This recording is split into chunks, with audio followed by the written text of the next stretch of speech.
Hi, my name is Duncan Ross. I'm a Senior Network and Security Engineer at IP Performance in Bristol, as you can see by the lovely picture of the bridge.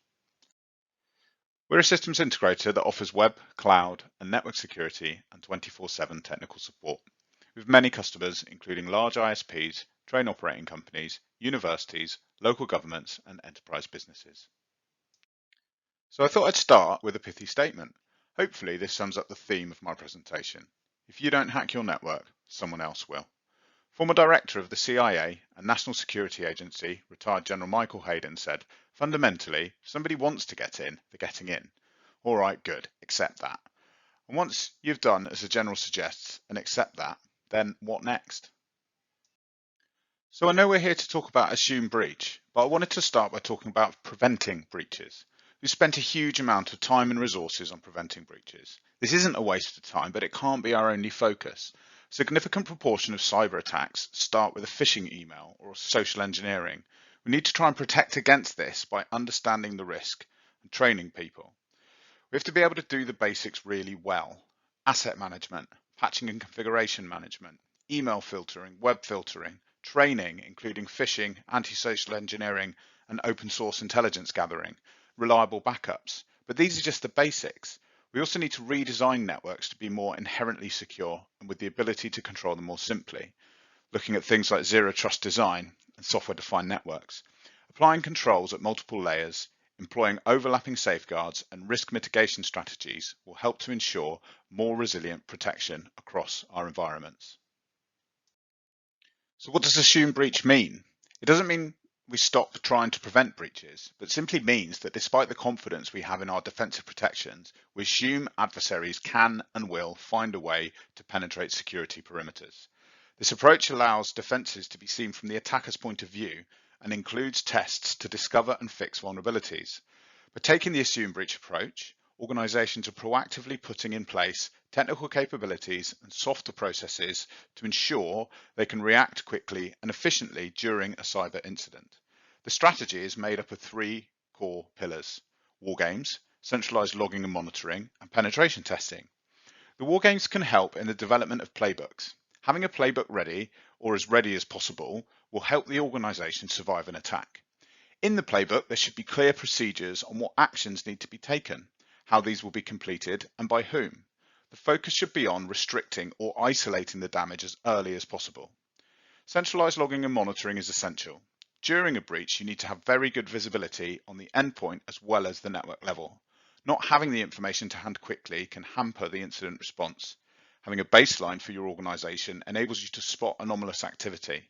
And you also need to seek out sources of information that may be needed during an incident and ensure they are being logged, enriched, and searchable. And finally, once you've prepared, you need to test your capabilities. This is normally done through a penetration test. It can be very useful in discovering your deficiencies. This also shows you how an attacker would move through your network using different tactics, techniques, and procedures. The truth is, you can't train for every possible scenario, but you can prepare for various situations, practicing how to handle them and testing your response regularly. This will increase confidence in your systems and processes when an actual cyber incident happens. A red-blue team approach is modelled after military training exercises. It simulates attacks to gauge the strength of the organisation's security capabilities and identify areas of improvement. You can identify points of vulnerability as it relates to people, technologies and systems, determine areas of improvement in defensive response processes, and build the organisation's first-hand experience about how to detect and contain a targeted attack, and develop response and remediation activities to return the environment to a normal operating state. There are some issues with this approach. It's a very technical approach and the organisation may not be mature enough to get the most out of it. The skill levels of the people required mean hiring outside consultants, which may be costly and difficult to set up. Most organisations have some people that could perform some of the blue team functionality, but this is not normally their only focus, and hiring a full red team is often out of the question due to the cost, and as such, a single pen test may be run once a year.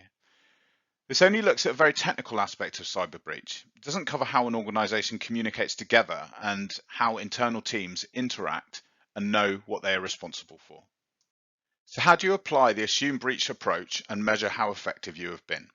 A lot of the principles are part of the NIST Framework. In the words of the NIST Framework, prevent breach falls into the identify and protect functions. The assume breach steps are part of detect, respond and recover functions.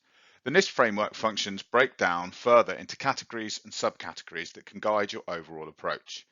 Okay, so that's the theory of what needs to be done. How do you go about making it into something real? I wanted to talk to you about how we have helped some of our customers to adopt various aspects of the assume breach strategy. War games. For organisations that don't have the capability to engage full red-blue team exercises, it can be useful to take a different tack. A cyber breach workshop can be a step towards preparing your organisation and your people to respond effectively, swiftly, and in an assured way. Cyber breach response is a form of security awareness. Again, your organisation has probably already conducted some type of awareness training, but a cyber breach response workshop requires your team to be aware of what is expected of them in the event of a potential security incident, what actions and decisions need to be made. Your individual teams or departments may already have plans for disasters, business continuity or technology failures, but what about a cyber incident? Even if they do, are they widely understood? Are they current? And more importantly, have they been enacted and tested?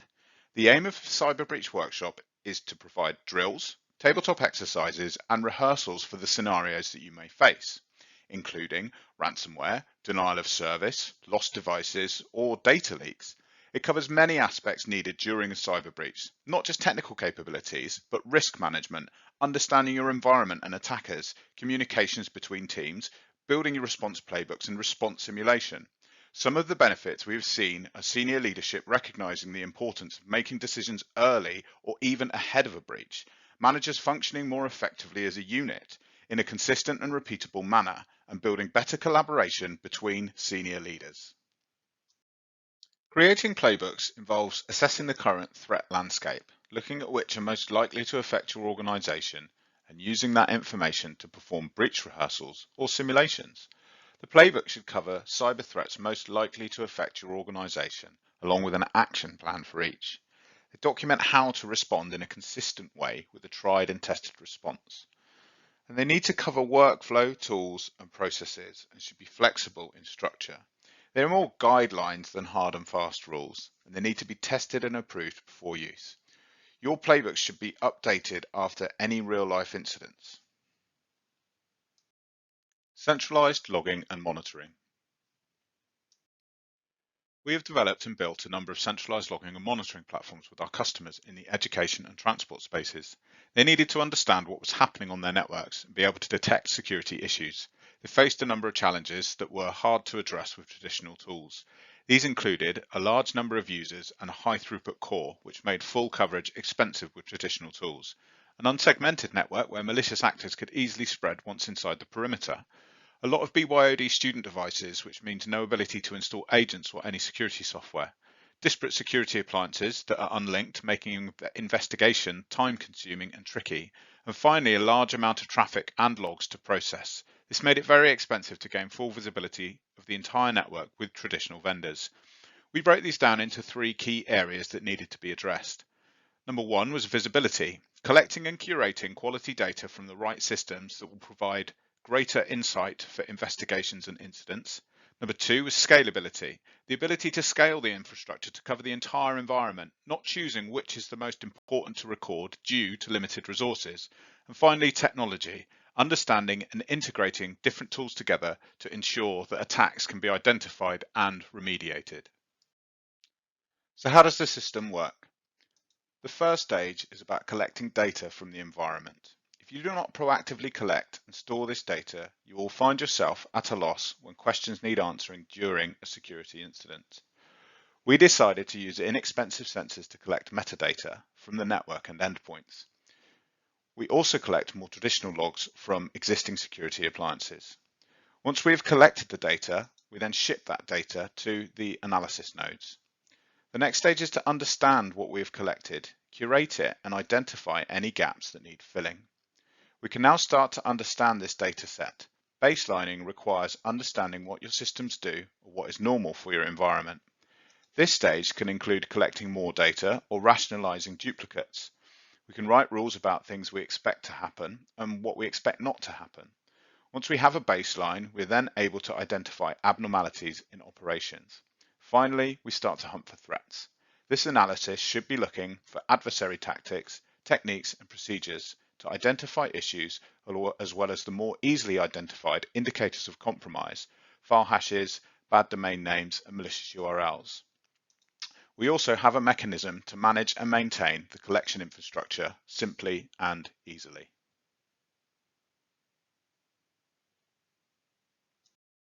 Our sensors sit on the network at each significant site and are sent copies of all packets either by a tap or a span port.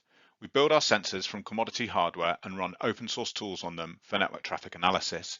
We have different sizes of unit which are sized for the expected traffic at that capture point. Our largest sensors can currently capture up to 10 gig full duplex, but we are looking to increase this. We've taken an approach of continuously logging all traffic for further analysis, but also looking for known attacks as soon as they are seen. The sensors quietly and unobtrusively observe network traffic, interpret what it sees, and create compact, high-fidelity transaction logs. These logs include not only a record of every connection seen on the wire, but also application layer information like HTTP sessions where they request URIs, key headers, MIME types, and server responses. We also look at DNS requests and replies, SSL certificates seen, key content of SMTP sessions, and much more. The sensor also runs an IDS, which inspects the network traffic for known attack types. We install agents on Windows to collect and ship application, system, security, and sysmon logs. The agent on Linux is used to collect and ship the syslog, application, and audit logs from the system. The analytics cluster is a set of virtual machines that perform different functions. The logs are shipped from the network and are received by the ingest node. They are processed here and normalized into a decent structure. The data is enriched in a number of ways, including threat intelligence and internal GeoIP information. The ingest node then writes this to the search and analytics nodes where it is indexed and stored. The structured data is replicated across the cluster. The visualization node is where the CMAP runs. The CMAP contains detection rules looking for attacks and anomalies. The CMAP can also trigger alerts if detection rules fire. The visualization node connects to the search and analytics nodes to perform searches on the indexed data, and helpful dashboards can also be created to look at the collected data in different ways. The analytics cluster is very scalable. If more resources are needed, extra virtual machines can be added into the cluster very simply. If more compute nodes are needed, these can also be easily added to the hypervisor platform. While it is possible to run the whole stack in the cloud, we have found that the costs can add up very quickly when compared with running on-premises appliances for the same capabilities. So how does this look when we deployed it? The college network looks fairly standard. They have 3 large campuses and a number of smaller ones. The larger campuses are connected together by dark fiber and run at speeds of 10 gig.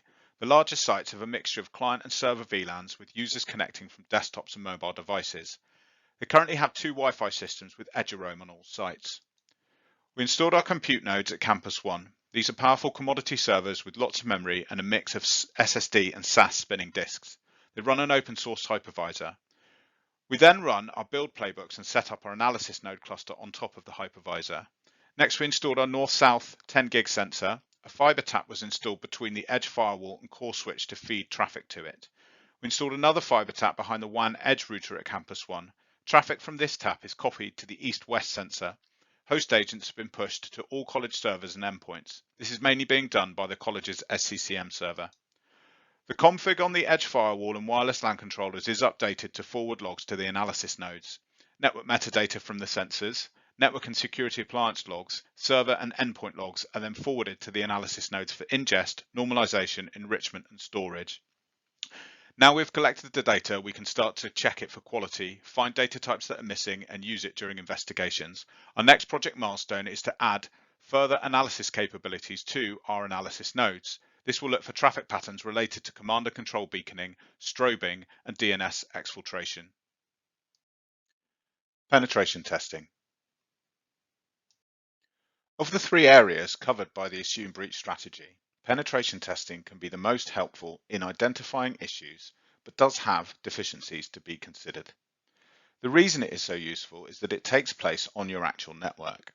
A good pen tester can link multiple low-level vulnerabilities and information collected from the network together to perform a successful attack. They can utilize static vulnerabilities as well as misconfiguration to gain a foothold. The information gathered from the process can be very useful when hardening systems and improving procedures. So we know why a pen test is useful, but what are the downsides? They're typically expensive. This means that organisations limit the scope to save money, but by limiting the scope, significant areas can be missed. They are very dependent on the talent of the tester. Some have trained for a long time with a huge amount of experience with different systems and techniques. Others are very green with just a few techniques that are looking for a quick way to prove their worth. This means that they may not find all of the issues within an environment, just some eye-grabbing achievements which show that they are worth the large day rate that's being charged, and you can't tell what type you're going to get before they arrive. It can consume a lot of technical resources, and getting them onto site these days can be very difficult. The reports that they produce can take a very long time to compile, and they can be difficult to understand and lack useful remediation advice. And due to their manual nature and the costs involved, there can be large time between tests. This can leave organisations exposed as threats change quickly. Automated security validation. We have found an automated penetration testing tool to be very useful when faced with some of these deficiencies. The tool follows the same methodology as an attacker or red team. This makes it very useful as part of the assume breach strategy. The static phase involves discovery of the systems within the network, enumeration of those systems, including what type of OS is on each device, what processes they are running, who the users are, and what patches exist. The tool then analyzes vulnerabilities found to find exploitable ones.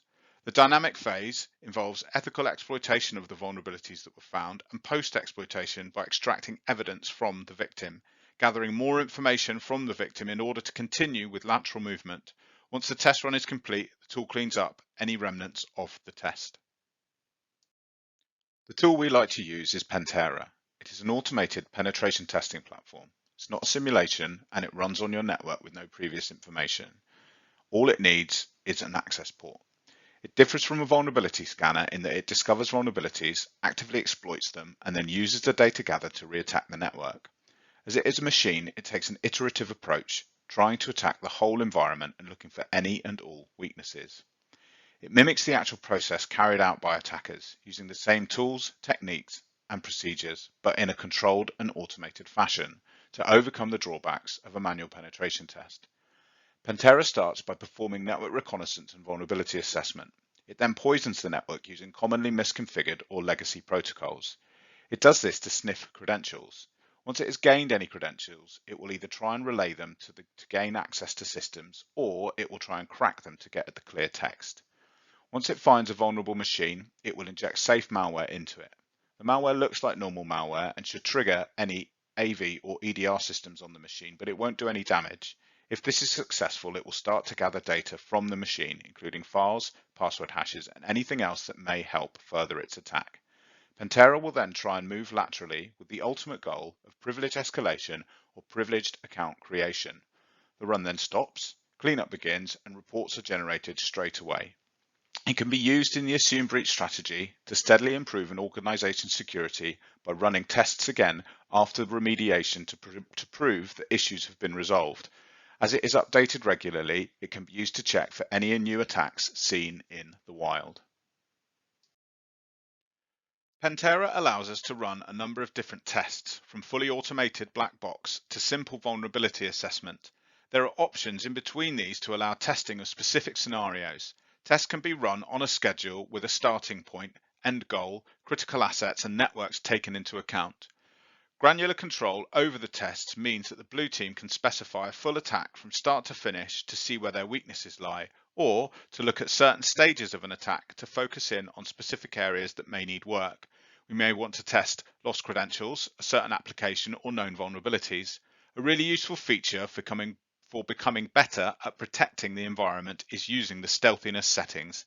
In a less mature environment, the noisiness of the attack can be increased to ensure people and tools know they are being attacked.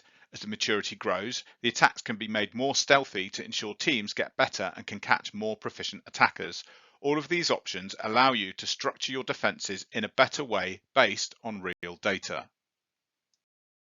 Targeted testing scenarios allows a blue team to get up and running quickly and can help answer some big questions like how would we fare if we had a ransomware outbreak, and do we have any weak passwords that can easily be cracked? Ransomware emulation executes end-to-end attack flows of the most notorious ransomware campaigns to validate readiness for a large-scale ransomware attack.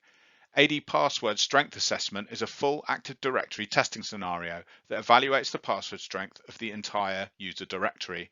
Critical vulnerability scanning helps identify critical vulnerabilities actively exploited by adversaries. Once the test run has started, you can watch what is happening live on the test dashboard. It provides a wealth of information about what the tool is doing and how it's going about it. The test dashboard shows devices discovered that were included in the scope, vulnerabilities that have been discovered on those systems rated by criticality, attacker achievements also rated by criticality, current activity of the tool, and any exploitation approvals that may need to be allowed. In Pentera land, achievements are goals accomplished during a test. Achievements can include successful use of a relay technique, sniffing credentials over SMB, or exploiting a user with high privileges. However, they can also be things like discovery of open shares, enumeration of a device, or validation of credentials. If we take a closer look at the three critical achievements, we can see that they are gathering valuable information from a host, user hashes were cracked using password cracking techniques, and found identical local user accounts with privileged remote code execution permissions. The valuable information achievement was performed on 5 separate systems. Once Pentera finds a technique that works, it will go and attempt the technique on all other systems it knows about. This is useful in a number of ways. First, it shows that Pentera is evaluating the whole environment, not just the attack path. The second is that it helps in prioritizing what is most important to be patched or mitigated. Pentera can also provide much more information about the attack path used to gain the achievement. Here we can see the same valuable information achievements but with the vulnerabilities or misconfigurations that led to them. Every achievement is represented by a trophy icon and is color-coded by its severity. Vulnerabilities are represented using a shield icon and are also color-coded by severity. SMB message signing is disabled on each of these hosts. An SMB relay attack is launched which is able to abuse the NTLM challenge response protocol and gain access to the system. Once access has been gained, Pentera will gather useful information from the host to use to further its attack against the environment.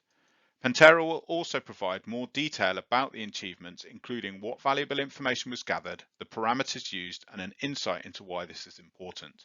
The action detail gives information on the technique. It provides insight into the level of adversary that could carry out this attack, the MITRE techniques used, and also the sub-techniques. Simply informing a security team that their environment is vulnerable or prone to attack is no longer enough. Pentera goes beyond this and clearly outlines the attack path, how the vulnerabilities can lead to larger, more significant events. This is a very accurate portrayal of how adversaries operate, who can often pivot from seemingly insignificant weaknesses to a larger scale attack operation. If we click on a vulnerability, we also get further details about it and a brief remediation statement about how to mitigate the vulnerabilities. One of our favorite features of the platform is the Remediation Wiki, which is compiled by Pentera's research team.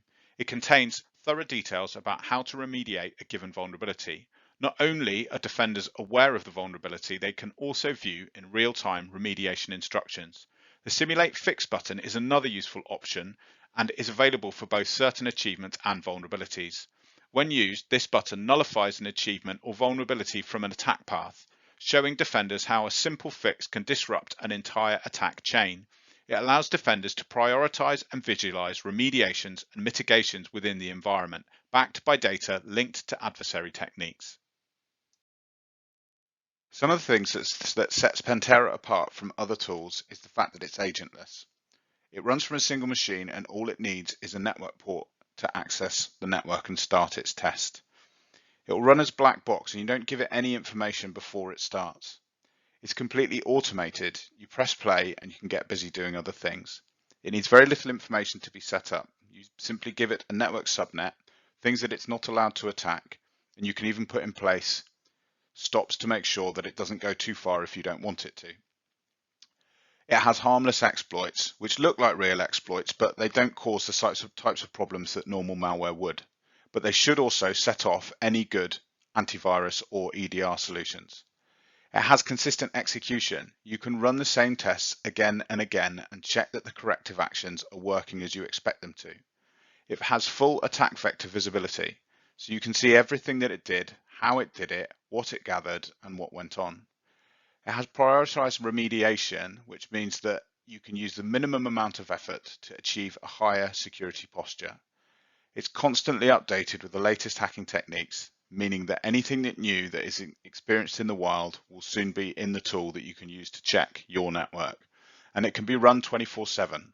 You can run it every day, every week, or when something changes. You can continuously look for problems before they become issues.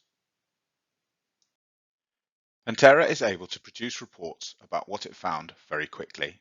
It will give a full breakdown of what was successful and also what wasn't successful. This is rolled up into a resilience score that can be tracked over time to see if things are improving. It also creates instant reports for director level, prioritized remediation tasks, and a full resilience scorecard to see where it is best to focus your efforts. The range of threats that we face continues to grow at an incredible rate, with attackers having the upper hand in how quickly they can put these into practice.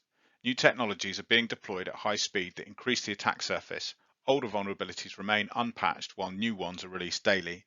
Can we rely solely on the technology stack that we've put into place to protect us? Probably not. We need to understand that planning for attacks, monitoring our environments, and continuously testing and validating our security controls is now a necessity. It needs to be built into our overall security program. Thank you very much.